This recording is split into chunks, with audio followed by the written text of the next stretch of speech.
Go! Good evening, everyone. Good evening, Ma'am Eileen Aguilar. Tonight, we will discuss about the topic of personal selling, which composed of 5 steps of personal selling approaches: the stimulus response selling, mental state selling, need satisfaction, problem solving, and the last is consultative selling. At the end of this topic, we are expected to apply the personal selling approaches. The first topic will be discussed by Elizar Rocamora. Hello everyone, I'm Elizar J. Rocamora, the first reporter in this group. Number 1. Stimulus response selling is an approach to selling which relies on the salesperson's ability to say the right thing in order to obtain a favorable reactions from the buyer. When we say stimulus response selling, it is their strategy or way kung saon sa salesperson pag-introduce ang certain product na ilang gina-offer sa customers. Wherein, diri na will catch ni salesperson ang attention ni customers ug diri na nato makuha ang positive and negative feedback sa customer. Sometimes, ang ginagamit sa salesperson diri is kaning ginatawag na to og canned approach wherein the salesperson already memorized the dialogue repetitively when he or she makes a sales presentation. Number 2, mental state selling, also called formula approach to personal selling, assumes that the buying process for all buyers are similar and that buyers can be manipulated to through certain mental states or steps in the buying process. Kung may yung tag-mental state selling, it is when there is a process before the customer purchase the product. It means the customer considered their mental capability like the following process, which is the attention, conviction, interest, desire, and action. Some customer buy the product kay tungod need nila ni sa ilang daily. Number 3, need satisfaction approach based on the idea that customers buy because they have a need or want to satisfy. It means nga ang isa ka salesperson is nag-focus siya sa needs and wants, especially sa customer, in order to satisfy them. Of course, in order nga mahimo nila ni, the salesperson should ask questions to the customers to help them meet their needs. Number 4, problem-solving approach, an approach to selling in which the salesperson works with the buyer to evaluate alternative solutions to a problem and to select the best alternative. So, problem-solving approach is an extension of need satisfaction selling. It goes beyond identifying needs to developing alternative solutions for satisfying their needs. In other words, the problem-solving approach typically requires educating the customers about the full impact of the existing problem and clearly communicating how the solutions delivers significant customers value. Number 5, consultative selling goes beyond satisfying needs and providing solutions to problems. Consultative selling is the last process or selling strategy nga ginagamit in selling products. It helps customer to reach their strategic goals by using the products and services and also the expertise of the sales organization. And also, it is a method wherein nag-focus sila on achieving strategic goals sa customers, not just meeting needs or solving problems. Salespeople confirm their customers' strategic goals and then work collaboratively with customers to achieve those goals. That's all.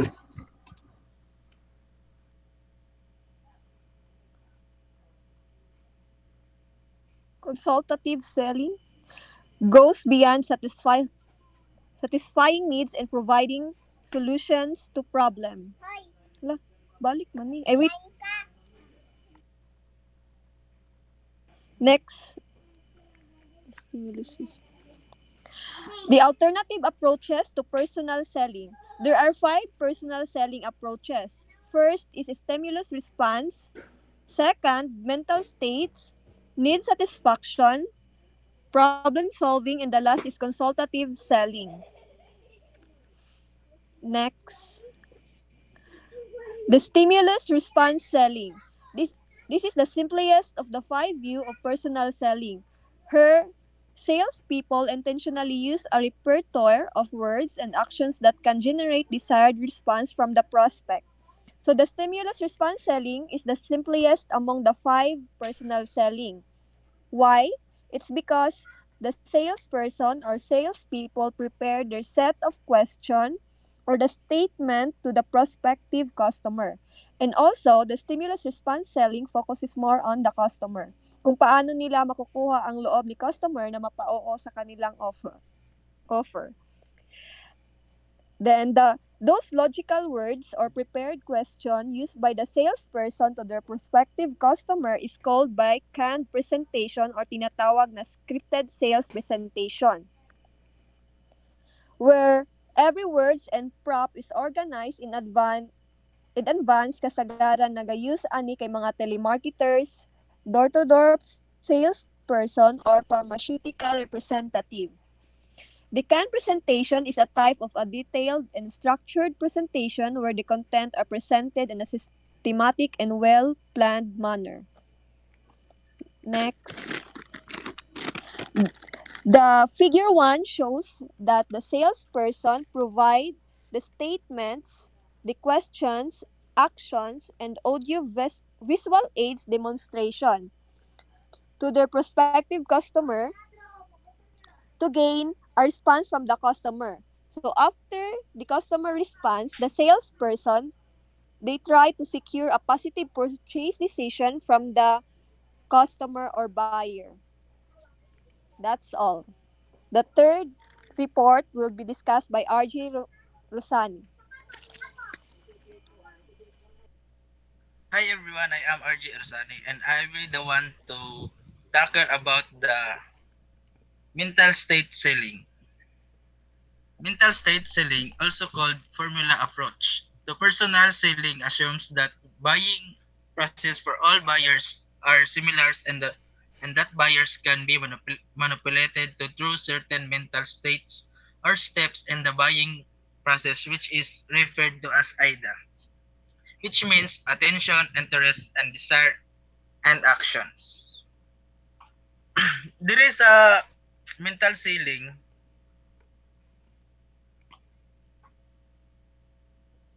when the customer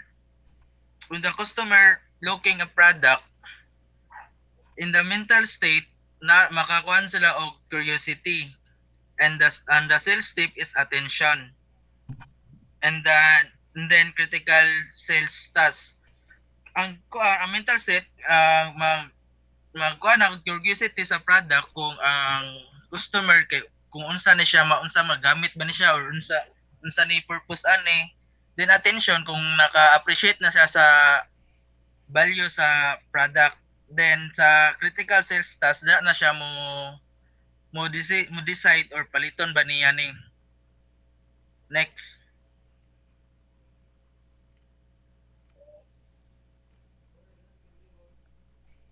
Need satisfaction approach is based on the idea that customer buy because they have a need or want to satisfy.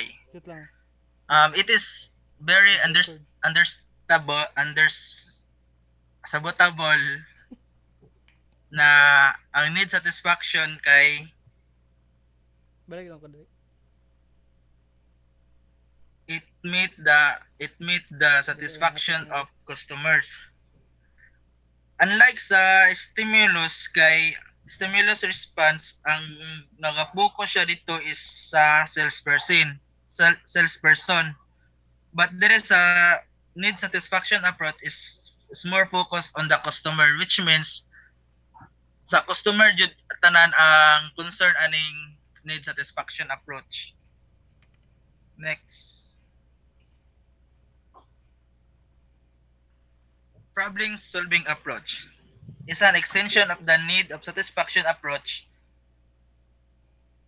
where the salesperson develops a solution to the needs of the customers rather than simply identifying their needs. First is define problem. Second is generate alternative solutions. Third is evaluate alternative solutions. And last is continue selling until purchase decisions. Sa first na approach is define problem. So for example, ako last week ay nipalit ko og charger sa cellphone din sa tablet. Niana ko sa salesperson nga, ma'am, need na ko og og cord sa kuan sa tablet or sa cellphone. Ana siya unsay ana ko unsay nindot na quality akong paliton. Then ana siya nga then diri na mosulod ang generate alternative solution sa iyang gitubag sa ako ang problem. Ana siya nga sir ang lahi ba ya og quality ang sa cord sa tablet ug sa cellphone dapat lahi imuha duha jud ka cord mong paliton kay dahil lahi sila og purpose or sa to tawag ato kalimot ko. Prior prioritizes relationship Then open dialogue. sa na pakabalo na ko sa iyahang tubag ana day na di ay so mo diri ana makakuha ng evaluate alternative solution which is gina-continue pa sa salesperson ang kung na mao jud dapat nako buhaton. Then sa kuan sa fourth is diri ana nakuan ang decision purchase.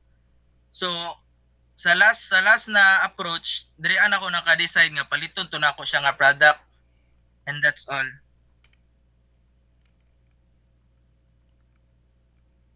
Next is will be presented by my group mates Wilfred Eting.